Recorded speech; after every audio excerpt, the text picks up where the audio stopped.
Hello dear students, welcome to my channel Academy Villa. I am Astos and let's begin today's class.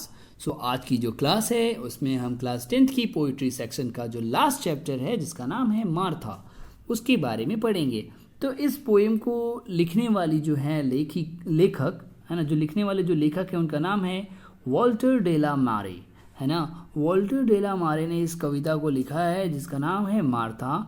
और आपको पहले बता दूं तो मार्था आखिर है क्या, इस कविता में मार्था का अर्थ क्या है। तो आपको बता दूं तो मार्था एक लड़की का नाम होता है जो कि एक स्टोरी टेलर लड़की रहती है, जिसके बारे में जो लेखक हैं उन्होंने चर्चा किया है और उनको उसके जो भाव थे, उनके तरीका था, जो शैली थी उस लड़की का, मार्था की जो कथावाचक थी, है ना, वो बहुत ही अपने कार्य में निपुण थी, कुशल थी। उसको वो देखकर बहुत अट्रैक्ट होते थे, बहुत इम्प्रेस होते थे, है ना।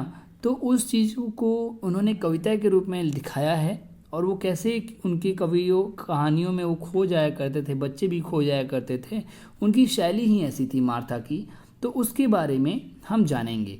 अभी मैंने एक ओवरव्यू दे दिया है, अब हम वॉल्टर डे ला मारे के बारे में थोड़ा जानते हैं। लिखा है कि वॉल्टर डे ला मारे जो कि 1873 में उनका जन्म हुआ था, 1956 में उसकी मृत्यु हो गई थी।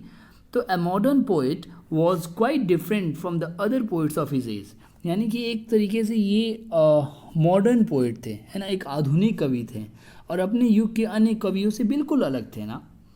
ही is unlike other modern poets such as T.S. Eliot who discuss problems related to society and industrialisation. मतलब वह अपने समय के जो कवि हुआ करते थे जैसे T.S. Eliot, उनसे बिल्कुल भिन्न थे।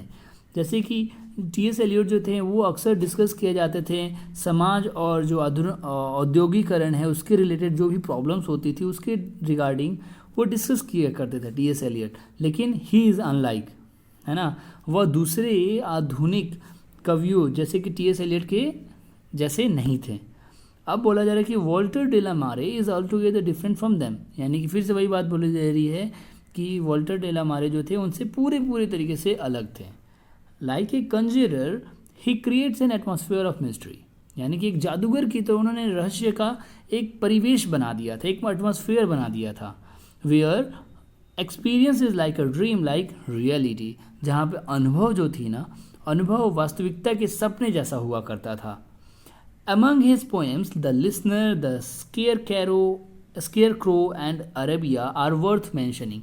तो उनकी कविताओं में ये कविता बहुत मशहूर रह चुकी हैं, the listener, the square crow, है ना, the scarecrow and Arabia, ये सारी उल्लेखनीय हैं। बहुत सारी कविताएं में से ये जो है फेमस थी। अब आगे पढ़ते हैं इस कविता को। लिखा है once upon a time over and over again, यानी कि कभी किसी समय, है ना, क्योंकि मैंने पहले बता दिया कि मार्था जो है वो एक स्टोरी टेलर है, गर्ल है, तो वो कहानी बता रही है ऐसे कि कभी वंस अपॉन अ टाइम, एक समय की बात है, ओवर एंड ओवर अगेन, बार बार यही बात उन्हें सुनने को मिलता था क्योंकि वो अक्सर कहानियाँ सुनाया करती थी, है ना। तो वही अब जो लेखक हैं वॉल्टर डे ला मारे वो बोलते हैं कि Martha would tell us her stories in the hazel glen. Hazel मतलब होता है हल्का सा भूरा और ग्लैन का मतलब घाटी, तंग घाटी।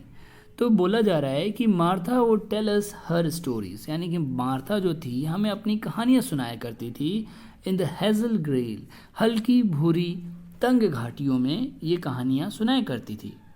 Hers were those clear grey eyes, है ना, you watch and the story seems told by their beautiful tranquil story told by their beautifulness tranquil as dreams. तो कहा जा रहा है कि hers were those clear grey eyes, यानी कि उसकी जो आंखें थी वो बहुत साफ सुथरी भूरी कलर की थी, है ना, और आप उसे देखते थे। मतलब बोला जा रहा है कि यू वॉच, अगर आप उसको देखते तो ऐसा प्रतीत होता मानो कि वो मुख से अपनी कहानियों को नहीं सुना रही है, ऐसा लगता था कि उसकी जो सुंदरता है ना, वो सुंदरता ही कहानियों को बयां कर रही है। और ऐसा लगता था कि आप सपने में खो गए हैं, है ना, सपनों में एकदम से शांत मुद्रा में आप बैठे हुए हैं और वो कहानियाँ सुनाई जा रही है। उसकी जो सुंदरता है, ऐसा लगता था कि उसकी सुंदरता ही सारी कहानियाँ बयां कर रही हैं। आगे देखिए और क्या लिखा है, सी She would sit with her two slim hands clasped around her bended knees while we on our elbows lolled and stared at ease.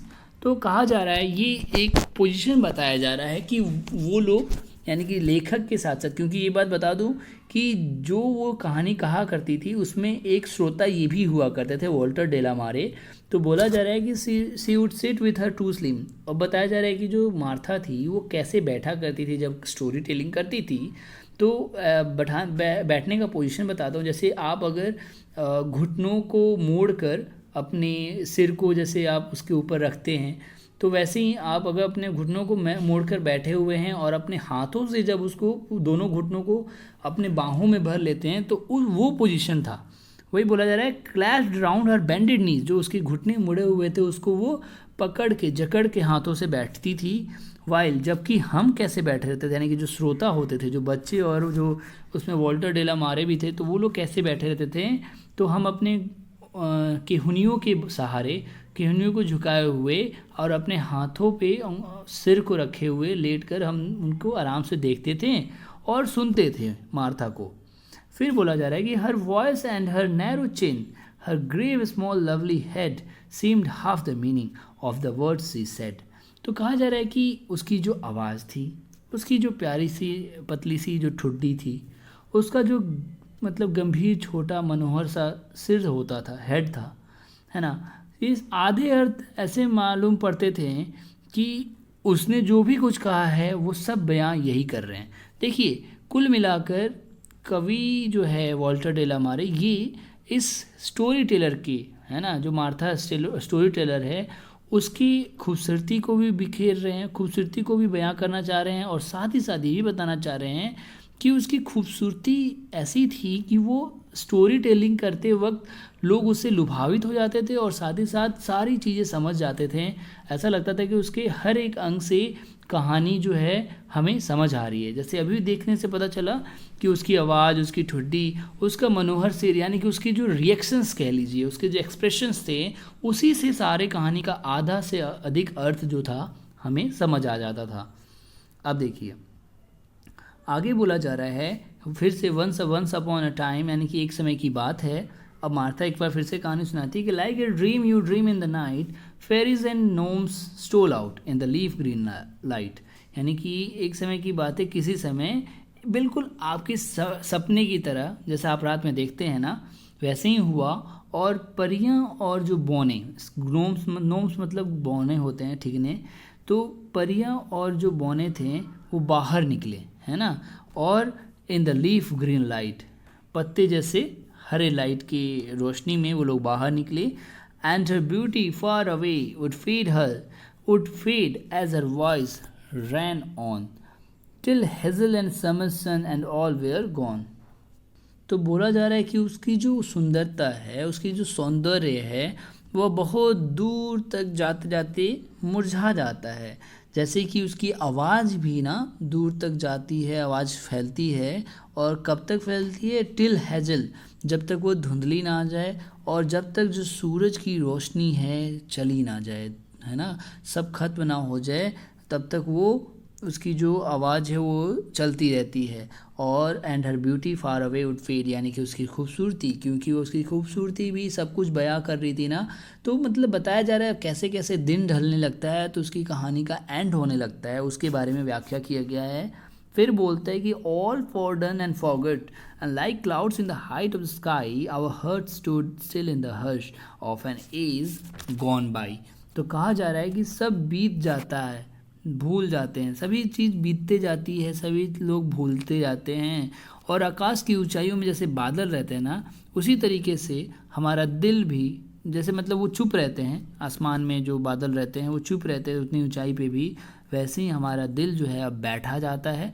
हर्ष मतलब एक तरीके से मौन रखना, चुप हो जाया करता है, of an age gone by, यानी कि जैसे बीते ही युग में।